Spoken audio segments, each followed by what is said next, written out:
ทุกคนมื้อนี้เฮาสิพามาหาดอกกระเจียวเด้อทุกคนเด้อซึ่งมื้อนี้ก็ถือโอกาสมาเนาะเพราะว่ามาหาการอื่นทุกคนแต่ว่าเพื่อมาหอดป่าแล้วมันบ่มีฝนเนาะก็เลยถือโอกาสหาเป็นดอกกระเจียวเนี่ยมันไปบ่เป็นเนาะทุกคนก็คือหลายแห้งเนาะหลายแห้งแบบว่ามันอยู่เป็นหมู่นะทุกคนบอน2 ดอก3 ดอกสำหรับคนที่มักกินดอกกระเจียวก็คือเป็นอาหารที่ว่าขึ้นชื่ออีกได้เนาะทุกคนเนาะสำหรับคนที่มากินหวาถ้าว่าคนที่บ่มากินกะเป็นอาหารทั่วไปเนาะทุกคนนะบรรยากาศก็สิเป็นสีมืดๆในเด้อทุกคนเพราะว่าเฮาถ่ายกลางคืนเนาะเฮาถ่ายกลางคืนเพราะว่าไปหาการอื่นเนาะทุกคนเนาะตอนที่ไปหันอยู่บ้านนะมีฝนแต่ว่าพอไปหอดป่าแล้วผัดบ่มีฝนเนาะทุกคนเนาะบ่ฮู้ว่าบ้านทุกคนมีฝนคือกันบ่เนาะทุกคนเนาะ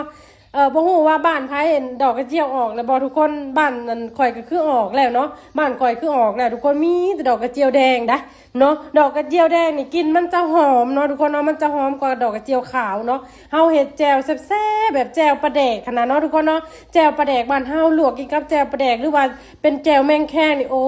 ยพี่น้องเอ้ยแซ่บอำลำเนาะ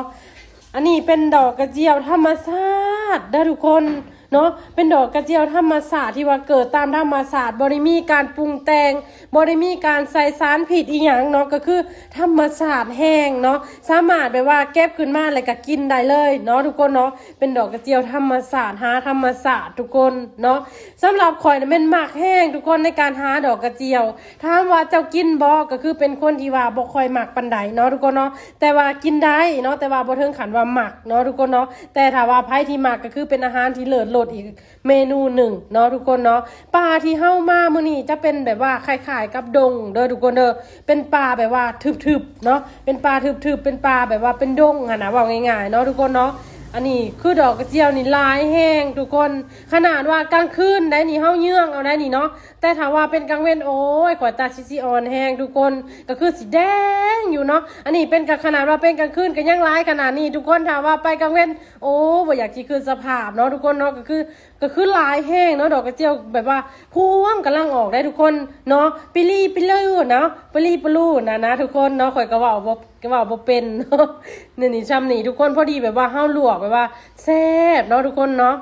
นี่อันนี้จะเป็นของที่ว่าเฮาเกียมมาเด้อทุกคนเนาะเพราะว่าจะมาเยื่องอึ่งนั่นเองเนาะจะมาเยื่องอึ่งแต่ว่าเมื่อว่าบ่ได้อึ่งค่ะนะเฮาก็เลยถือโอกาสหาดอกกระเจียวเนาะทุกคนเนาะในการไปโขกไปป่านี่ข่อยมักแนวหนึ่งได้ทุกคนเนาะเพราะว่ามันบ่มีแต่ว่าสิ่งเดียวค่ะนะเนาะก็คือมันมีหลายๆสิ่งหลายๆอย่างเนาะทุกคนเนาะอย่างเช่นเฮาไปหาอึ่งนี่มันบ่มีอึ่งนี่เนาะเฮาก็หาดอกกระเจียวทุกคนหาเก็บมาแมงแข้งเนาะหาเก็บตั๊กแตน